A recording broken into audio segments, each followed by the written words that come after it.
Mandi berimau bercampur laki-laki perempuan boleh atau tak boleh?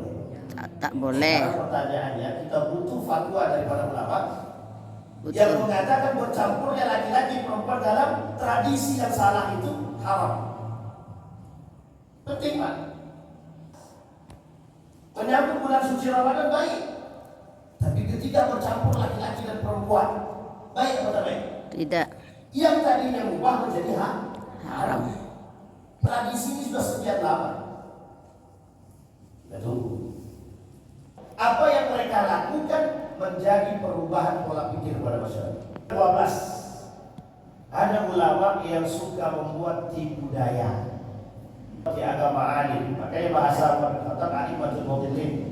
Aimatul Mudillin itu kata Umar bin Khattab, itulah nanti orang-orang yang menyesatkan dia di situ. Mereka mampu menyesatkan masyarakat hanya dengan lidah mereka. Tidak terhadap tipu daya ulama su mereka bagi agama lebih buruk daripada setan. Pada ulama su ketimbang dajjal. Bismillah. Orang agama itu mengambil pelajaran dari sini. Ulama-ulama itu di dalam Al-Quran itu dibagi beberapa kategori. Ada yang disebut dengan zawid duha, ulul albab, ulul ilmi dan lain sebagainya. Setan mampu menanggalkan agama dari hati kaum mukmin. Dari pernyataan ulama kita mencontoh saja. Kita langsung sampaikan. Yang mengerti, yang menjadi pengayom itu besar. Makanya Nabi takut di situ. Kekhawatiran Nabi itu di situ.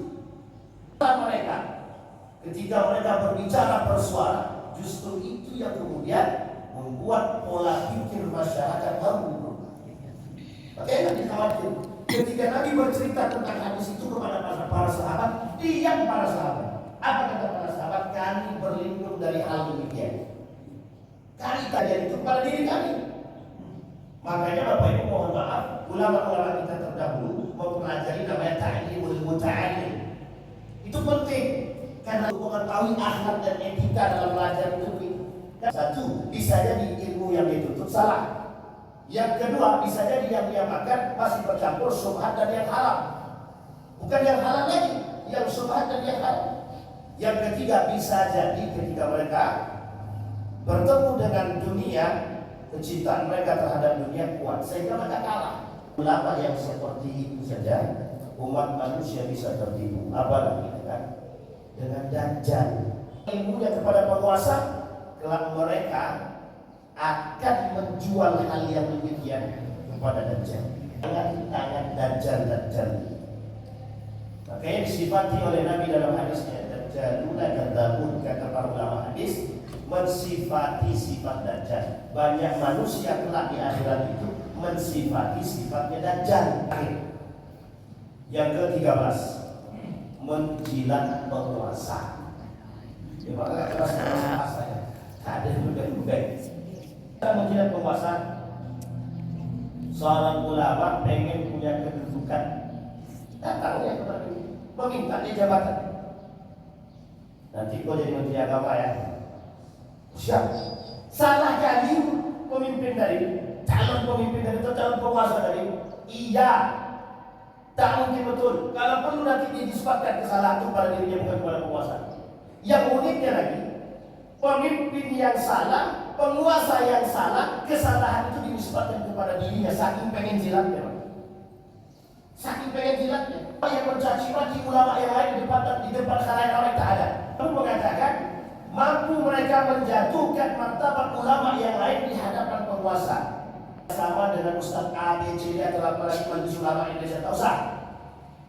Kenapa begitu? Karena mereka itu, ini Pak, mulai untuk dapatkan kedudukan. Itu yang pertama. Yang kedua, dia akan membenarkan apa yang disampaikan. Yang ketiga, dia akan mengikuti. Ini saya contoh Pak, ini nyata. Cerita ini nyata ketika pemilihan majelis ulama. Apa kata beliau? Ada salah satu, tapi bukan di sini. Apa kata beliau? Kami disuruh memilih si A untuk menjadi pemimpin. Pemimpin maksudnya adalah majelis ulama, ketika itu pemilihan majelis ulama. Apa kata beliau? Kami dipaksa untuk memilih si A untuk menjadi pimpinan majelis ulama.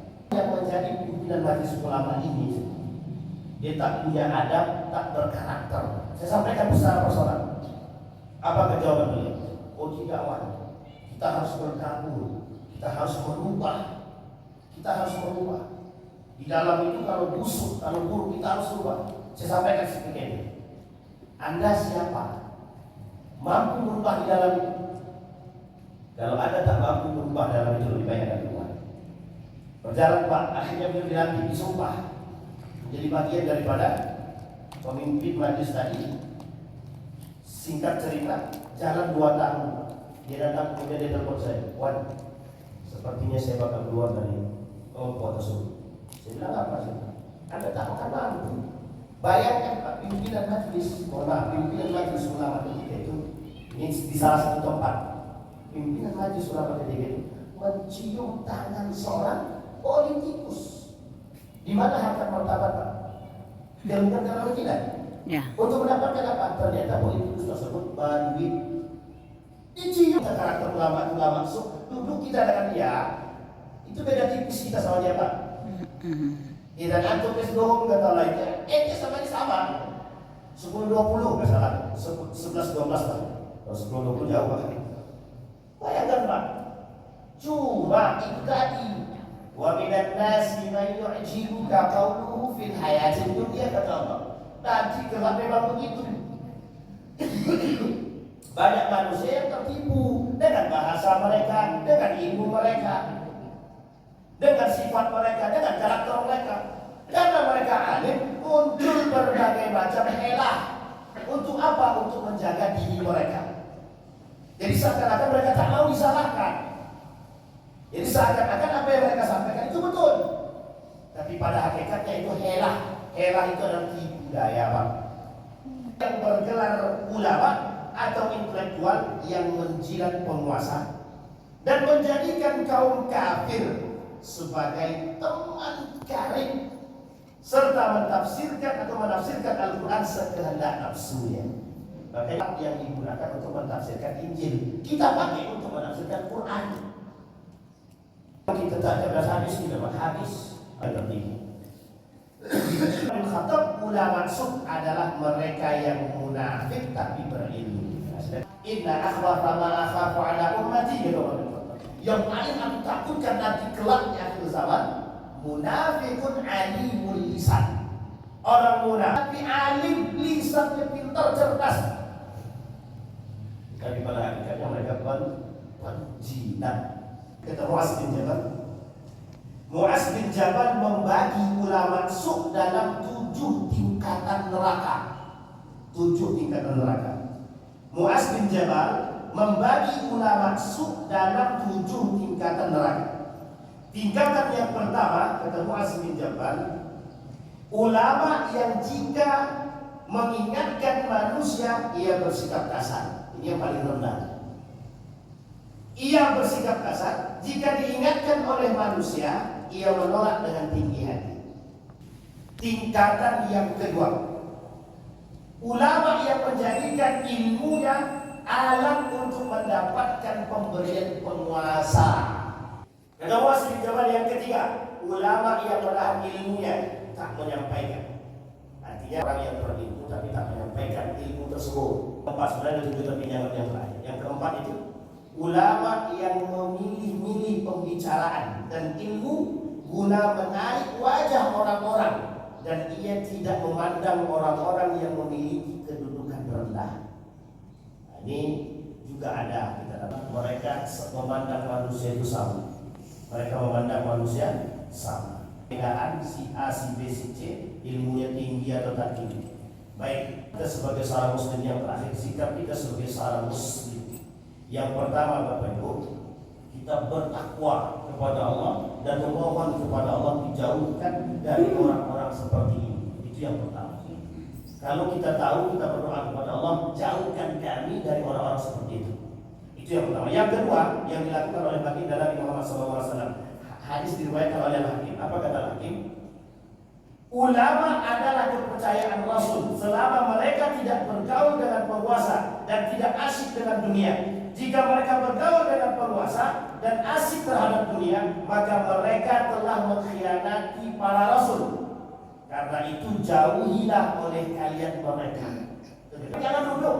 Ingat antum belum, jadi kita akan sama seperti mereka. Ketiga, jika tidak mendoakan orang tersebut, semoga mereka kembali kepada jalan yang betul. Cari tahu kebenaran apa yang dia sampaikan, sehingga kita tahu membanding mana yang betul, mana yang salah. Bisa jadi kita tak tahu, kita anggap itu salah. Tapi bisa jadi ada sesuatu yang memang salah, kita cari tahu untuk membandingnya sehingga kita tahu kebenaran tersebut. Bapak Ibu sekalian yang berbahagia, mudah-mudahan karakter-karakter yang kita sampaikan tadi bisa menambah pengetahuan kita.